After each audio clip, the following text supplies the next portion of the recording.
Meus irmãos, quem fica comigo aqui no auditório, por gentileza, nós vamos ler Filipenses, capítulo 4, versículos de 1 a 9.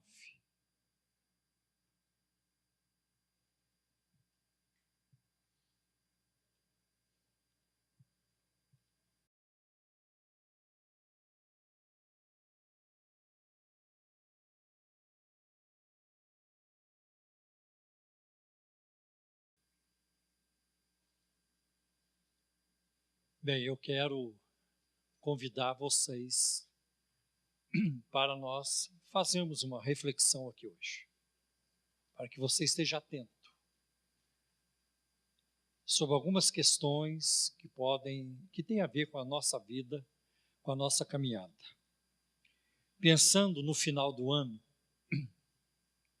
depois da manhã será o último dia do ano de 2013, então eu senti de trazer essa reflexão hoje. Filipenses capítulo 4, versículo de 1 a 9. Portanto, meus irmãos, a quem amo e de quem tenho saudade, vocês que são a minha alegria e a minha coroa, permaneçam assim firmes no Senhor, ó amados. Então, antes que eu me esqueça, eu quero fazer um breve comentário sobre aquilo que nós já lemos. Quando Paulo fala, a minha alegria, a minha coroa, talvez Paulo esteja se referindo ao futuro. Vocês lá na frente, quando eu estiver diante de Deus, e toda a igreja reunida na glória, vocês vão ser parte do meu galardão. Vai ser muito bom ver vocês, que eu ganhei, que eu amei, que eu instruí e que permaneceram firmes. Então, talvez essa seja uma expressão escatológica. Paulo esteja se referindo à parte do galardão que ele vai receber lá no céu. Eu acho que é muito importante isso. Alguém até já disse uma vez, depois de ver Jesus lá no céu, eu quero ver a pessoa que me ganhou para Jesus. É assim, eu quero ver a pessoa que me ganhou para Jesus. E vai ser muito bom lá no céu, quando você estiver na presença de Deus, e alguém chegar e der um tapinha nas suas costas, muito obrigado. Você foi fiel, você falou comigo. Foi aquela palavra, foi aquele folheto, foi aquela troca de informação no Facebook ou qualquer outro lugar. Vai ser muito interessante. Outra coisa que marca para mim aqui é a expressão no primeiro versículo, no Senhor. Isso é uma expressão paulina. Paulo gosta muito dessa expressão, no Senhor. Tanto que no versículo seguinte, ele repete essa expressão. Para que duas pessoas vivam em harmonia no Senhor. E nós vamos encontrar, por exemplo, em 1 Coríntios, você não precisa abrir lá, 7,39, quando Paulo dá instruções sobre casamento. Então ele diz que a mulher cujo marido morreu, ela ficou viúva, ela pode casar-se novamente, contanto que seja no Senhor. E em Efésios capítulo 6, versículo 1, Paulo também diz que os filhos devem obedecer aos seus pais no Senhor, sempre no Senhor. Então a vida de Paulo gira em torno do Senhor, o pensamento dele é em torno do Senhor. Porque os filhos não podem obedecer os pais se os pais estiverem contra a lei de Deus. Por exemplo, um filho não pode obedecer o pai se o pai pedir para ele mentir. Se pedir para ele roubar, meu filho, você vai roubar tal coisa para mim. O filho vai ter que dizer para o pai, não, aí não. Nenhuma lei na face da terra, nenhuma lei na família está acima da lei de Deus. A lei de Deus, ela é suprema. A palavra de Deus é suprema. Então vamos continuar. O que eu rogo a Evódia e também a Sintique é que vivam em harmonia no Senhor. Sim, e peça a você, leal companheiro de julgo. Aqui não sabemos com certeza a quem Paulo se dirige. Alguns acham que é Timóteo, mas provavelmente é Epafrodito. Meu companheiro de julgo, que as ajude, pois lutaram ao meu lado na causa do Evangelho com Clemente e meus demais cooperadores. Seus nomes estão no livro da vida. Alegrem-se sempre no Senhor. Novamente direi, outra vez vos digo, alegrem-se, regozijai-vos. Seja a amabilidade de vocês conhecida por todos. Perto está o Senhor. Não andem ansiosos por coisa alguma, mas em tudo, pela oração e súplicas e com ações de graças, apresentem seus pedidos a Deus. E a paz de Deus, que excede todo entendimento, guardará o coração e a mente de vocês em Cristo Jesus. Finalmente, irmãos, tudo que for verdadeiro, tudo que for nobre, tudo que for correto, tudo que for puro, tudo que for amável, tudo que for de boa fama, se houver algo de excelente ou digno de louvor, pensem nessas coisas. Ponham em prática tudo que vocês aprenderam, receberam, ouviram e viram em mim, e o Deus de paz estará com vocês. O que eu gostaria de passar para vocês? Eu vou tentar. Primeiro, que nós estamos chegando no fim do ano. E com algumas exceções, nós temos muito o que comemorar. Não dá para comemorar tudo, por exemplo. Vai ser muito difícil a gente recuperar-se totalmente da perda do pastor Silvio. Eu penso nele todos os dias e muitas vezes por dia, como eu sinto falta daquele meu amigo, pai do meu genro. Então, nossas vidas estavam unidas não só espiritualmente, eclesiasticamente, mas familiarmente, né? Em termos de família também. Então, eu penso muito nele, então não dá para comemorar. Teve também um sobrinho aí da minha cunhada, a Marco Aurélio, né? Faleceu com 19 anos de idade, uma grande perda também. Outras coisas que aconteceram foram muito ruins em 2013, aquela tragédia lá em Santa Maria, no Rio Grande do Sul, na Boate Kiss, e outras, né? A violência no futebol, né? Para mim é uma coisa absurda. Eu não entendo por que alguém acha que pode matar por esporte, por causa do esporte. Né? Porque quando o Corinthians perde, a conta bancária do corintiano não muda, ela continua sendo a mesma. Né? E quando o Corinthians ganha, a conta bancária do corintiano também não muda. E isso não é só o Corinthians, é qualquer clube. O que muda lá é a conta do jogador, mas da torcida não muda nada. Né? Ainda não se criou um mecanismo. O time do torcedor perdeu, ele desconta um dinheiro na conta dele. Ainda não chegou nesse nível. Né? Então, eu não entendo. Então, nós não temos que comemorar. Mesmo assim, com tanta coisa que nós temos para comemorar, tem pessoas que se julgam infelizes e só reclamam o tempo todo. Você não sabe o que eu estou passando. Meu casamento está em crise. Deus não me ouve, Deus está longe de mim. Ah, se você convivesse com a minha mulher. Ah, se você convivesse com o meu marido. Vivo quebrado, sem dinheiro, estou endividado. Não consigo encontrar minha cara metade, o tempo está passando, estou ficando velho no caso. Meu filho está nas drogas, estou desempregado, tem doença na família e etc, etc, etc. A lista não acaba nunca. Quais são as orientações que o apóstolo Paulo nos dá para vivermos uma vida com equilíbrio, uma vida satisfatória, uma vida plena? Tem algumas coisas aqui que seria bom a gente levar em conta. Primeiro, não podemos esquecer do amor que o apóstolo Paulo tem pelos crentes de Filipe.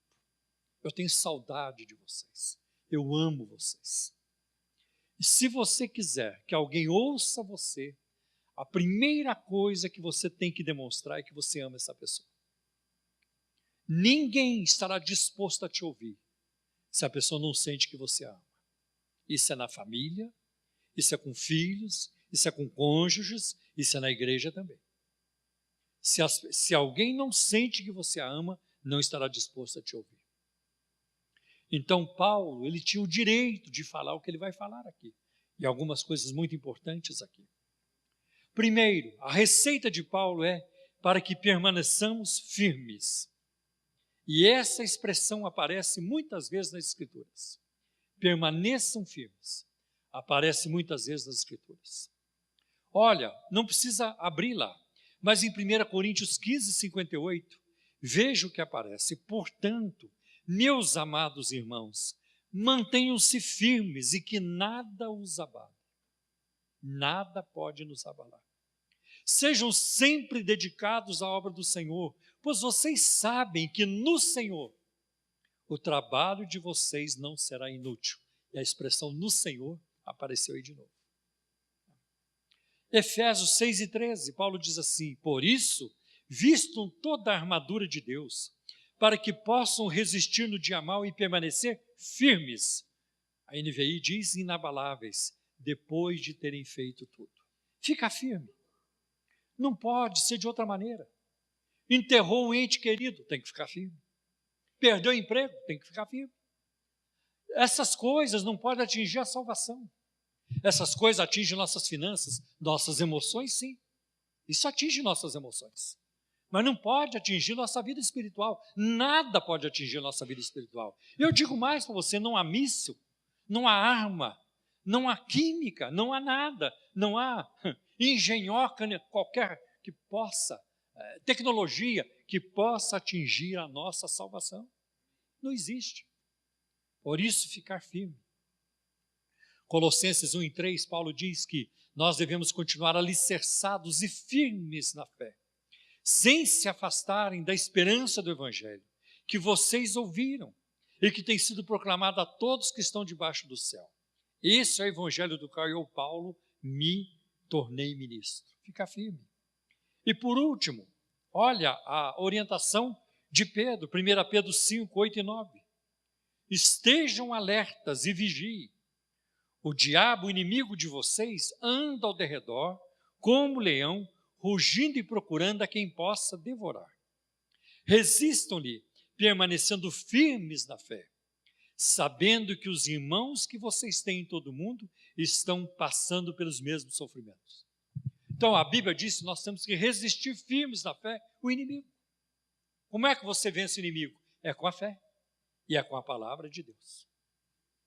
Agora, uma outra coisa, além de ficar firmes, que Paulo passa aqui para nós, e para os filipenses em primeiro lugar, para nós numa aplicação secundária, é: resolva as encrencas que vão aparecendo. As encrencas devem ser resolvidas. E isso está nos versículos 2 e 3. O que eu rogo a Evódia e também a Síntique é que vivam em harmonia no Senhor. Sim, e peço a você, leal companheiro de julgo, que as ajude, pois lutaram ao meu lado na causa do Evangelho, com Clemente e meus demais cooperadores, os quais os seus nomes estão no livro da vida.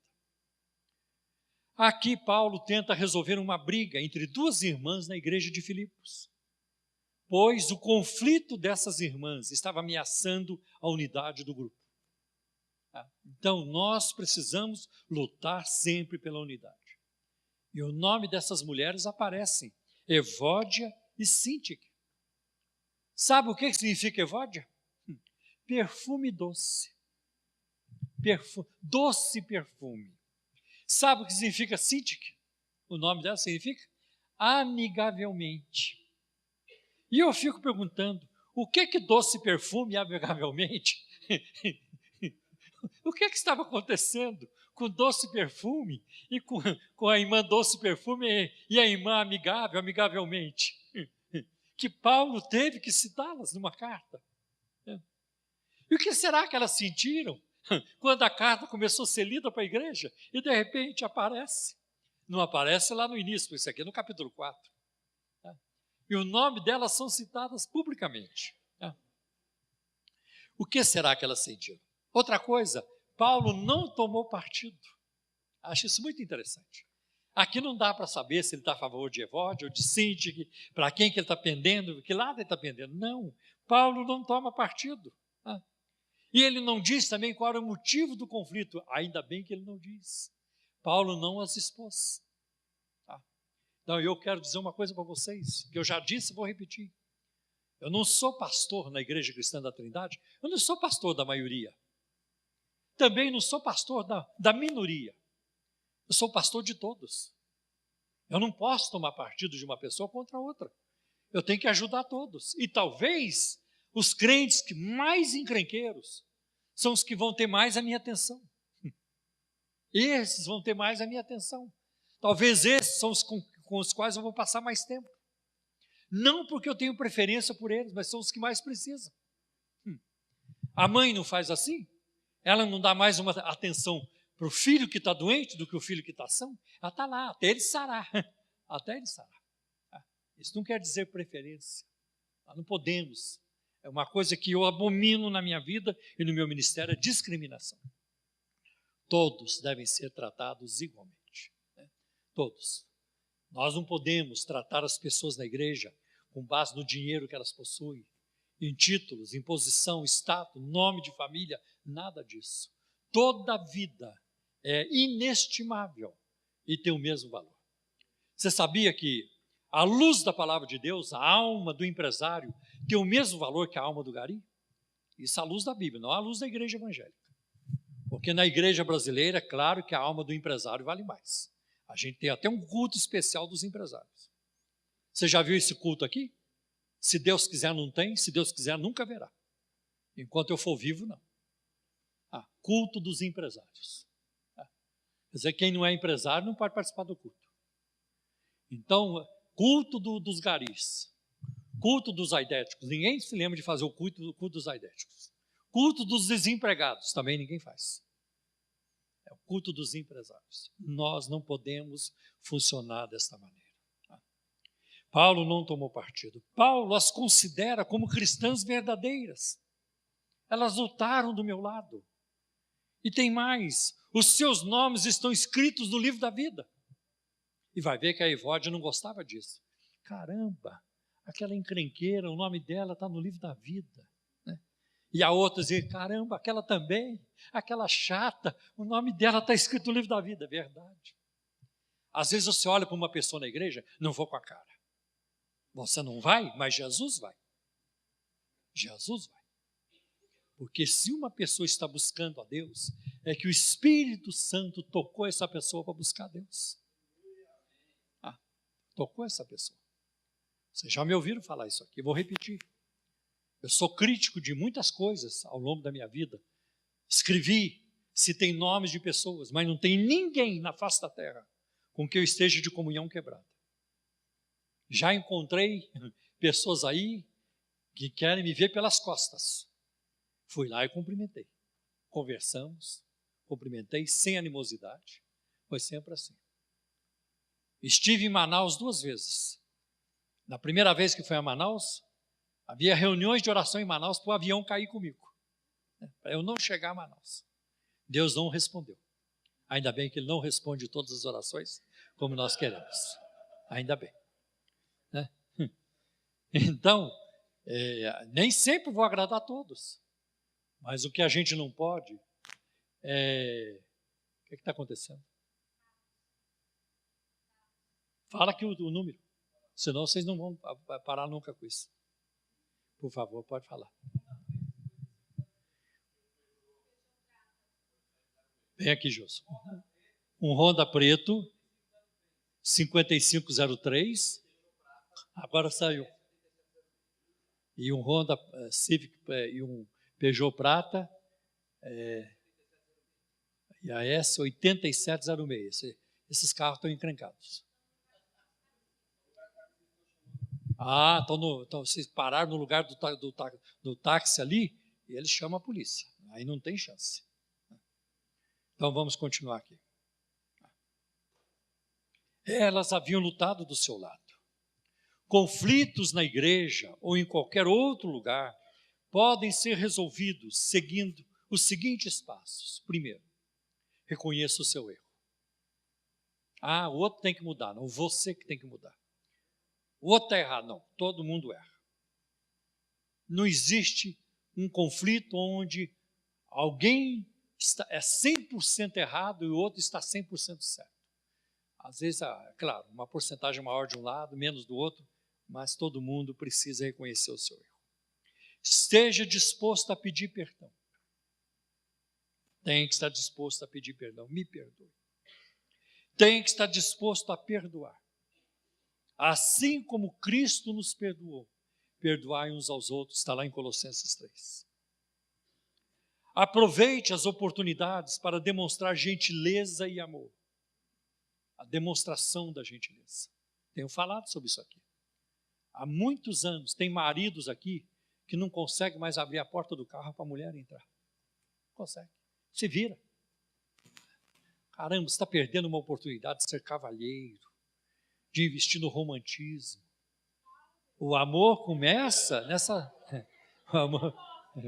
O amor começa assim. Quase todos os dias de manhã eu levo café para minha esposa na cama. É verdade.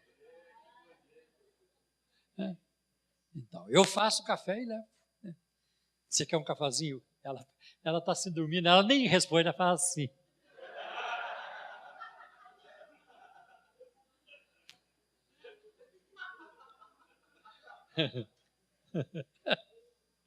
Então, tem que investir. Amabilidade, gentileza. Como é importante isso. Sabe, a turma que fica na porta, não estou aqui dizendo que vocês estão fazendo errado, mas eu já conheci igreja, onde a turma que fica na porta está toda carrancuda. Vê criança, já fica de cara feia. É complicado. Invista na gentileza, na amabilidade. Vale a pena. Outra coisa, ore pelo sucesso das outras pessoas. E foi isso que aconteceu com Jó. Lá no último capítulo, Deus mudou o cativeiro de Jó, quando ele começou a orar pelos seus amigos. Você sabia de uma coisa? Jesus não ora por ele. Você sabia disso? Jesus já orou por ele, mas Jesus não ora mais por ele. Depois da ressurreição, Jesus nunca fez uma oração por si. Ele não fez. Ele orou no alto da cruz, ele falou com o Pai, ele pediu, mas depois que Jesus ressuscitou, ele nunca mais orou por si mesmo. O Espírito Santo também não ora por si mesmo, nunca orou por si mesmo. Vocês já viram na Bíblia o Espírito Santo pedindo oração? Não, nunca, você não encontra isso na Bíblia. Mas tanto o Filho quanto o Espírito, eles intercedem. Eles oram por quem? Por nós. Orem por nós. Pecadores miseráveis. Nunca ouvi falar que Jesus orou pelos anjos. Não faz intercessão pelos anjos. Nem o Espírito Santo faz intercessão por anjos. E olha, eu sinceramente, entre os pecadores do mundo e os anjos, eu preferia orar pelos anjos. Até a certeza da resposta seria muito mais garantida, porque eles não têm pecado. Mas Jesus e o Espírito oram por pecadores, oram por nós. E se eles oram por nós, intercedem por nós, Jesus é o nosso intercessor mediador e o Espírito Santo intercede por nós com gemidos inexplicáveis. Imagine se você não deve orar pelo sucesso dos outros. Nós precisamos investir nisso, descobrir isso. Isso enriquece a nossa vida. Comece a orar por alguém, comece a orar por várias pessoas, comece a orar pelo sucesso dos outros. Você vai ver a bênção de Deus se transbordar na sua vida. Uma importante isso. Outra coisa, peça a Deus para remover toda a amargura do seu coração. Não dá para conviver com a amargura, você fica amargo, reclama, murmura, azeda o tempo todo. Ninguém tem prazer de ficar do teu lado, só reclama o tempo todo. Tem nada que preste. Não é assim que se vive. Sabe, daqui a pouco você vai ver as razões que nós temos para ser gratos a Deus. E outra coisa, peça a um amigo, alguém da sua confiança, para cobrar essas coisas de você. Eu acho isso importante. Escuta, fala para mim se eu estiver errado. Fala comigo. Me lembre se eu estiver errado. Agora você tem que aguentar, tem que ouvir. Se o amigo vem e fala, você errou nisso, naquilo, você é muito... Peraí, você não pediu? Então agora você aguenta. Como é bom ter um amigo de confiança que pode chegar na gente e cobrar essas coisas. Tem um autor chamado Judson Edwards, que no seu livro, O que Nunca Me Disseram sobre Como Se Dar Bem um com o Outro, ele sugere o seguinte: concorde mais e discuta menos. Concorde mais e discuta menos. Ouça mais e fale menos. produza mais e propague menos. Aí fala tanto, mas não faz. Confesse mais e acuse menos. Sorria mais e fique menos carrancudo. Cara feia não impressiona nem a Deus nem o diabo. Não impressiona. A Deus não vai impressionar. E o diabo, toda vez que ele olha no espelho, ele já está acostumado. Então não impressiona, nem a Deus nem o diabo. Dê mais e receba menos. E aí Paulo parte para uma outra orientação, uma outra sugestão. Alegre-se sempre no Senhor. E outra vez novamente digo, alegre-se. Este é o único mandamento aqui no texto repetido. Isso aí Paulo repetiu. E este é um mandamento difícil de obedecer.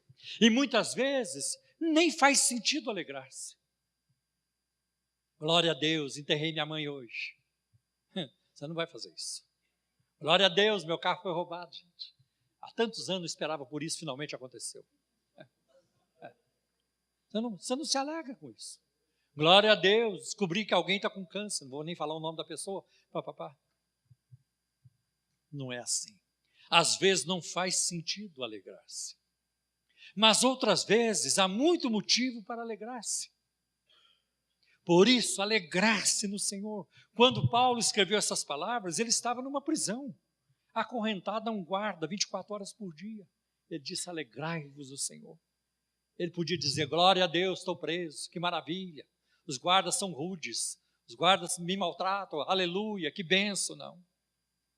Ele alegrava-se no Senhor. Não dá para alegrar-se com a injustiça, com doença, com falta de dinheiro, com desemprego. Mas dá sempre para alegrar-se no Senhor. Em Deus dá para se alegrar. Observe algumas razões que nós temos para nos alegrar. Eu vou dizer as minhas então. Cristo me salvou. Cristo me salvou. Eu posso me alegrar com isso. Eu sou salvo em Cristo. Sou lavado e remido no sangue do Cordeiro. Meu nome está escrito no livro da vida. Eu vou ver Jesus. Jesus fechou o inferno para mim. Não tem mais como entrar. Para mim, não. Que bênção. Meus pecados foram perdoados, todos eles. Que bênção. Eu pertenço a uma comunidade cristã e bíblica. Graças a Deus. Nós não temos heresias aqui. Nós não somos perfeitos, mas nós não temos heresia. Não tem ninguém na internet que coloca, e as heresias da Igreja Cristã da Trindade são essas. Cuidado com a ICT, porque a ICT ensina isso, a ICT ensina aquilo. Cuidado com os pastores da ICT, que fazem isso. Não, nós não temos. É uma bênção. Então eu posso me alegrar com isso. Outra coisa, eu tenho muitos amigos cristãos. Uns me chamam para ir para Santos, outros me chamam para ir para o Rio, outros me chamam para ir para Cabo Frio, outros me chamam para ir para Califórnia. Eu não posso atender a todos. São muitos amigos. Me chamam para o interior, me chamam para comer isso, comer aquilo. Se for fazer tudo isso, eu morro. De uma hora para outra. Tudo isso eu posso ser grato a Deus. Outra coisa, nós temos a palavra de Deus escrita. Vocês têm uma Bíblia aí na mão. Vocês viram há poucos dias, quando a minha filha, ela não deu testemunho aqui ainda, mas ela chegou em Cuba, levou um dinheirinho lá para repartir com as igrejas, com os irmãos. Então, o salário mensal de Cuba parece que em torno de $40. Salário mensal.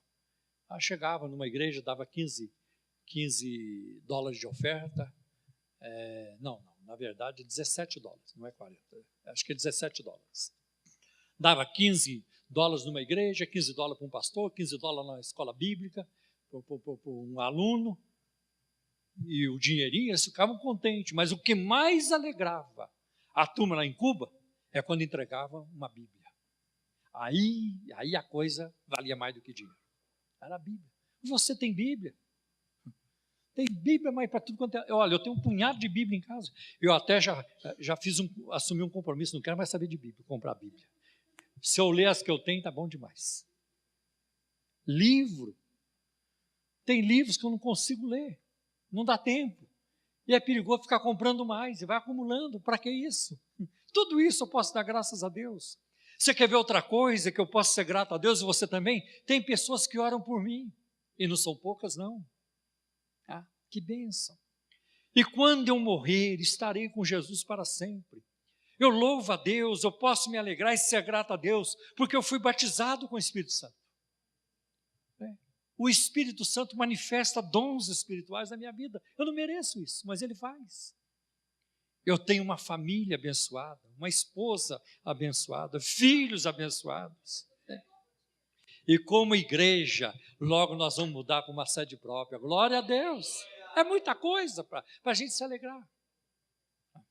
Outra coisa, invista na amabilidade. É o versículo 5. Seja a amabilidade de vocês conhecida por todos. Perto está o Senhor. O termo amabilidade aí significa moderação ou calma interior. Nós precisamos disso quando tratamos com alguém que nos inferniza, ou quando sentimos que vamos explodir. Lá mesmo na praia, passei, o vizinho lá do lado, chegou o vizinho com a turma com ele, a música lá em cima. Jesus, tem misericórdia. A pessoa na minha idade fica incomodada com muito barulho, né? Mas aí o irmão falou, não, fique tranquilo, que depois eles estão bebendo, daqui a pouco nem eles vão aguentar ouvir mais música. E foi dito e feito, de uma hora para frente, o silêncio era total. Nem ronco a gente ouvia, glória a Deus. Então, a gente precisa disso, dessa calma interior. Nós precisamos. E é geralmente, na hora que a gente sente que vai explodir, é que nós fazemos ou falamos algo do qual vamos nos arrepender depois, e às vezes se arrepende para sempre. Por que eu fui falar aquilo? Por que eu fui fazer aquilo? As pessoas ao nosso redor precisam ver essa calma interior em nós. Como é que o irmão reage àquilo? Como é que ele vai reagir àquele outro? As pessoas ao nosso redor têm visto isso em você? Em mim? Outra coisa que Paulo diz é que nós devemos orar acerca de tudo. Olha os versículos 6 e 7. Não andem ansiosos por coisa alguma, mas em tudo pela oração e súplicas e com ação de graças, apresentem seus pedidos a Deus, e a paz de Deus, que excede todo entendimento, guardará o coração e a mente de vocês em Cristo Jesus. Não andar ansiosos por coisa alguma? É ruim, hein? A gente anda. Por uma coisa ou outra a gente anda. Mas a preocupação e a oração são inimigas. Elas não caminham juntas. Quando você ora, você começa a ter paz. O coração sosseca. Quando você está agitado, intranquilo, é porque está faltando oração. A oração traz essa paz. E Paulo aqui nos ensina a orar sobre tudo. Ore sobre tudo. Você tem orado pelo casamento dos seus filhos no futuro? Você tem orado sobre isso? Isso é uma oração que deve acontecer quando eles ainda são bebês. Ore pelo futuro familiar dos seus filhos, pelo futuro ministerial, pela carreira profissional dos seus filhos. Ore sobre tudo, todas as coisas. Outra coisa, orar com agradecimento. Sempre agradecendo. Senhor, o Senhor já deu tanto. O que eu vou pedir aqui é muito pouco. O Senhor já nos deu tanto. Senhor, eu te agradeço por isso. Um coração agradecido. E orar com expectativa. Apresentem seus pedidos a Deus. Deus tem respondido? Deus tem. Deus tem respondido.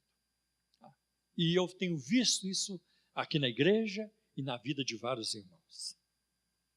Alguém fez até um resumo deste versículo. Ansioso por nada, orando por tudo e agradecido por qualquer coisa. Agradecido por qualquer coisa. Até por um palito de fósforo que a gente tem que acender. Glória a Deus que funciona. Acendeu. Que bênção. E aí nós vamos ver a resposta de Deus. O que Paulo diz que nós vamos ter se nós fizermos isso? A paz de Deus que excede todo entendimento. Que remédio, irmãos, para uma época marcada pela neurose, pelo estresse, pela correria e pelo sufoco. E você tem paz. E você tem paz. Olha, eu não sei se o Ike Batista tem paz atualmente. Teve que entregar as empresas. E lá se foi uma boa parte da paz. Mas quem tem Cristo nunca é roubado da sua paz. Nunca vai perder a sua paz. E aí nós vamos ver que guardará, né? Aqui diz guardará o coração e a mente de vocês. O coração guardado. Esse é um termo militar para os soldados que guardam o portão da cidade do lado de dentro. A paz de Deus também funciona assim. Ela protege a gente dos ataques externos. Alguém te ofende, a paz está aqui. Deixa na miúda, aguenta coração. Você está lá na calçada, passa um carro, joga água suja na sua roupa. Aconteceu isso com você? Comigo já aconteceu. Que vontade de matar. Mas não pode não. Pensar pode, não pode nem falar. Pode nem falar. Então, a paz vai nos guardar dos ataques externos. É importante isso. A paz de Deus funciona assim. E aí Paulo fala nos versículos 8 e 9, estamos encerrando, sobre o cuidado com o pensar. Finalmente, irmãos, tudo que for verdadeiro, tudo que for nobre, tudo que for correto, tudo que for puro, tudo que for amável, tudo que for de boa fama, se houver algo de excedente ou digno de louvor, pensem nessas coisas. Ponham em prática tudo que vocês aprenderam, receberam, ouviram e viram em mim, e o Deus de paz estará com vocês. O pecado começa na mente. William MacDonald comenta, uma vida reta vem de uma mente pura. Se o pensar é puro, a vida também o será. No entanto, se a mente de alguém é uma fonte de corrupção, por certo o rio que sai dela há de ser imundo também. Vale lembrar que quem insiste em pensar no mal, um dia há de praticá-lo. Se você acaricia e acolhe um mau pensamento, não vai demorar para você praticar aquilo que você está hospedando na sua mente. E aí Paulo coloca, ponha em prática tudo o que aprenderam de mim. Quando ele fala para Ivode e Sintik, né? Vocês precisam viver em harmonia. Elas tinham aprendido alguma coisa com ele. Paulo tinha muito o que ensinar. Então ele tinha uma bagagem considerável. Que vocês aprenderam de mim. Eu creio que a igreja de Filipos, ela tinha uma grande chance de sobreviver. Como igreja, como comunidade amorosa, porque elas haviam aprendido de Paulo. O que vocês receberam de mim, certamente eles aprenderam a sã doutrina, receberam amor, amabilidade. Paulo, ele vivia o que ele pregava, ele mesmo diz, primeiro eu subjugo o meu corpo e eu o coloco debaixo da servidão, né? Eu esmurro o meu corpo, para que falando algo que eu falo não venha me reprovar. Como é que eu vou falar uma coisa e viver outra? Então Paulo coloca-se diante dos filipenses como exemplo. Vocês me conhecem, vocês viram a minha vida, vocês me ouviram, eu estive no meio de vocês, eu tenho saudade de vocês sabem disso.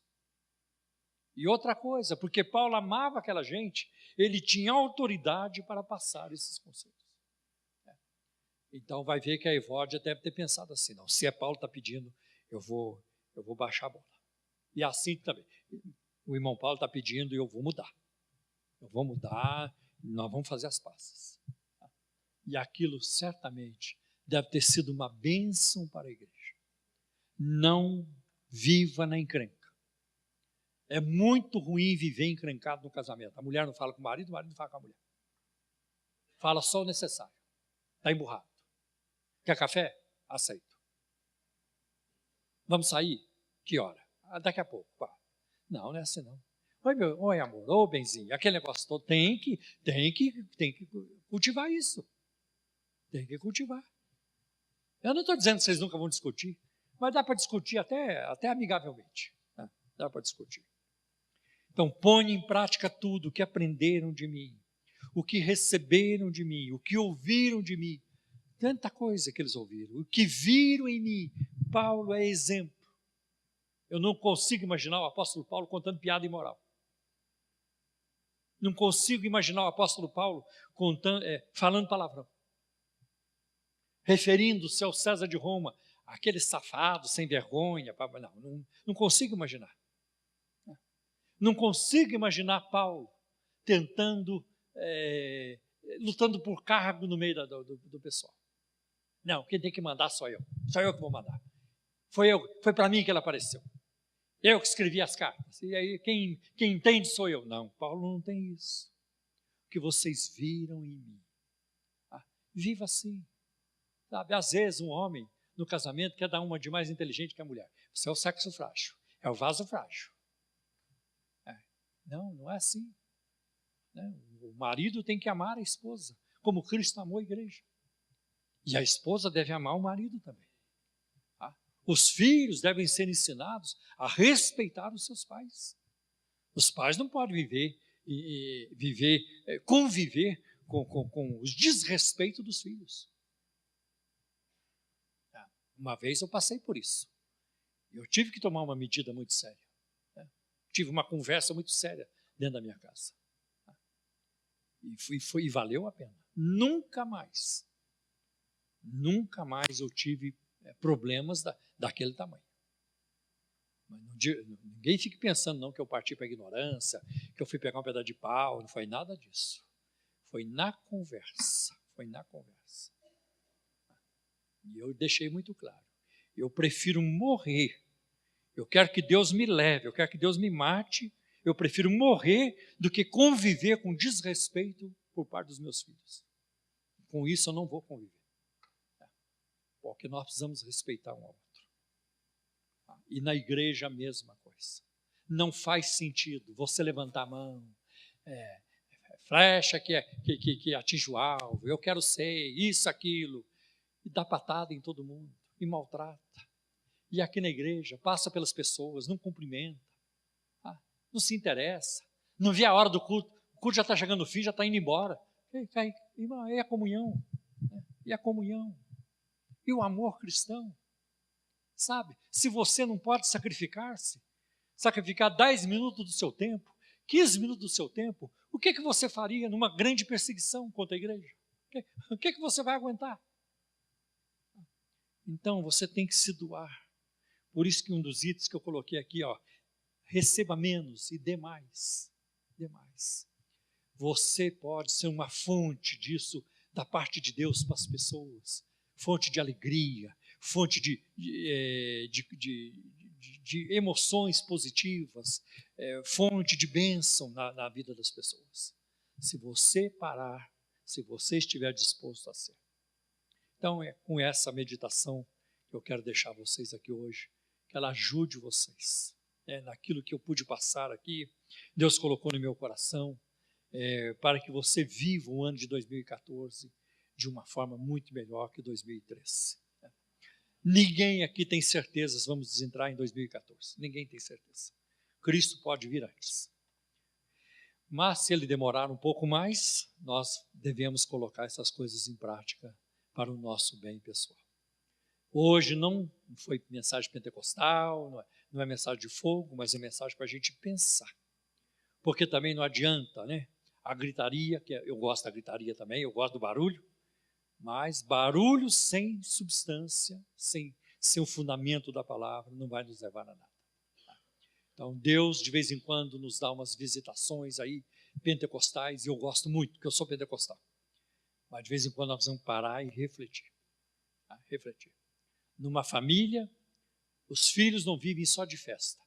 E amanhã chocolate, e depois da manhã crepe, e depois da manhã McDonald's, e depois Burger King. Não, a família não vive assim. Tem uma hora que tem que chamar os filhos, senta aqui, vamos conversar. E aquele não é momento que eles vão ficar saltitantes. Tem que ouvir. Deus faz assim conosco. Tem momentos de efusão, momentos de manifestação, de alegria, de exultação. E nós precisamos disso. Mas nós precisamos parar também, sentar e considerar algumas coisas que faz bem para a nossa vida espiritual. Amém.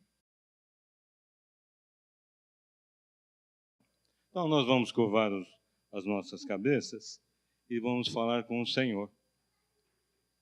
Jesus Que privilégio que nós temos de sermos chamados teus filhos. Senhor, no ano que entra, nós descansamos em Ti, como foi explicado, lido nesta manhã. Não estejamos ansiosos por coisa alguma. Tudo, Senhor, está nas Tuas mãos, por isso que nós nos alegramos. Senhor, somos gratos pela nossa salvação, somos gratos pela nossa família, somos gratos aqui pela comunidade, pelos irmãos, pelo pastor Paulo, pela Simone, por todos os irmãos aqui, Senhor. Nós te agradecemos. Olha para cada um de nós, que aquela paz que excede todo entendimento esteja sobre as nossas vidas. E desde já nós te agradecemos em nome do Senhor. Amém.